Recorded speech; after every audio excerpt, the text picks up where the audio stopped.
இன்றைக்கு நாம் எதிர்நோக்கி இருக்கின்ற பிரச்சனை என்ன என்பது குறித்தெல்லாம் நன்றாக தெரியும். மும்மொழி கொள்கையை கட்டாயப்படுத்தி கொண்டு வர வேண்டும் என்று இன்றைக்கு ஒன்றிய அரசு திட்டமிட்டுக் கொண்டிருக்கிறது.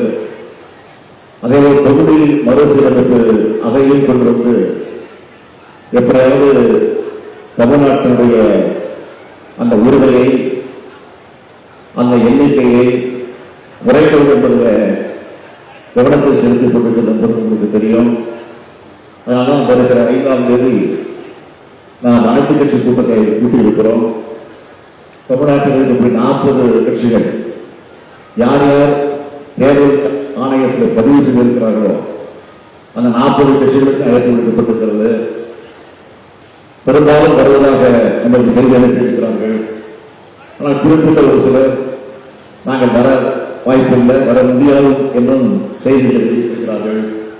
நான் அவர்களெல்லாம் இந்த நேரத்தில் கேட்டுக்கொண்டிருக்கும் போது வர இயல முடியாது, வர முடியாது என்று சொல்லியிருக்கும் கொஞ்சம் சிந்தித்து பார்த்து, இது தனிப்பட்ட திமுகவுக்கோ தனிப்பட்ட உங்களுக்கு பிரச்சனை இல்லை, தனிப்பட்ட கட்சிக்கு அல்ல, இது அரசியலாக நீங்கள் பார்க்காதீர்கள். நம்முடைய உரிமை, நம்முடைய தமிழ்நாட்டின் உரிமை.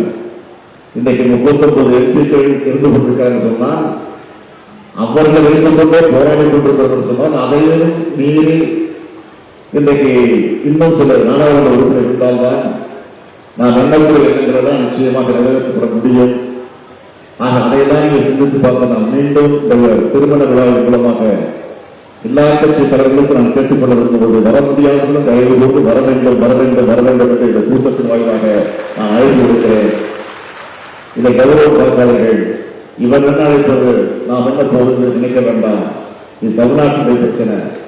அதை சிந்தித்து பார்த்து நீங்கள் வர வேண்டும் என்ற நேரத்தில் நான் அழைப்பு விடுத்து நம்முடைய கௌரவ இல்லத்தில் அனைவருக்கும் இந்த மனதான நிகழ்ச்சியை முடித்துவிட்டு அடுத்த அரசு நிகழ்ச்சிக்கு போனோம். அப்புறம் கௌரவம் ஏற்பாடு செய்திருக்கக்கூடிய இன்னொரு நிகழ்ச்சி இருக்கு.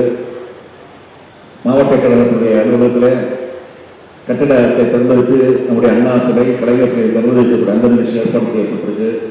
அதற்கு செல்ல வேண்டும்.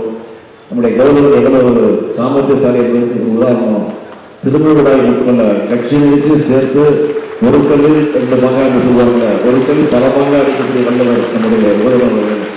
ஆக அந்த உறவினர் திருமணத்தை நடத்தி கொண்டிருக்கிறார். ஆக அப்படிப்பட்ட திருமணத்தில் நானும் கலந்து கொண்டு மணமக்களை வாழ்த்துவதில் பெருமைப்படுகிறேன்.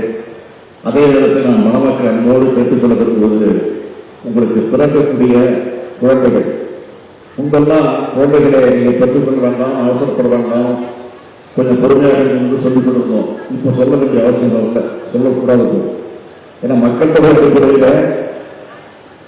இடஒதுக்கீடு அந்த நாடாளுமன்ற எண்ணிக்கை வரும் என்று சொல்வதில் இருக்கிற நமக்கு மக்கள் தொகை அதிகம் இருந்தால்தான் எண்ணிக்கை அதிகம் வரும் என்ற நிலையத்துக்கு உருவாக்கியிருக்கு. ஆனால் நான் குடும்ப கட்டுப்பாட்டை கவனம் செலுத்த அதை வெற்றி கட்டோம். அதனால் இந்த நிலை எனக்கு தேவைப்பட்டிருக்கிறது. ஆனால் இப்போ யாரும் உங்கள் குழந்தைகளை நீங்கள் அவசரப்பட்டு பெற்றுக்கொள்ள வேண்டாம் என்று நான் சொல்ல மாட்டேன். உடனடியாக பெற்றுக்கொள்ளுங்கள். ஆனால் பிறப்புடைய குழந்தைகளுக்கு அதனால தமிழ் பெயரை சூட்டுங்கள். அதுதான் இந்த வேண்டுகோள். தமிழ் பெயரை சூட்டி தலைவர் கலைஞர்கள் இந்த தமிழ் மொழிக்கு செம்மொழியில் அந்தஸ்தை பெற்றுக் கொண்டிருக்கிறார்கள். அப்படிப்பட்ட செம்மொழியில அந்த தமிழ் பெயரை சூட்டுகள் என்ற அன்பான வேண்டுகோளுக்கு புரட்சிக்குரிய பாரதிதாசன் நடத்திக் கொண்டிருக்கக்கூடிய வீட்டிற்கு விளக்காய், நாட்டிற்கு தொண்டர்களாய் மணமக்கள் வாழுங்கள் வாழுங்கள் வாழுங்கள் என்ற வாழ்த்தி மனவிழா கண்டிருக்கிற மீண்டும் ஒருவரை வாழ்த்து விடைபெறுகிறேன். நன்றி, வணக்கம். செய்திகளை உடனுக்குடன் தெரிந்து கொள்ள உடனே சப்ஸ்கிரைப் பண்ணுங்க.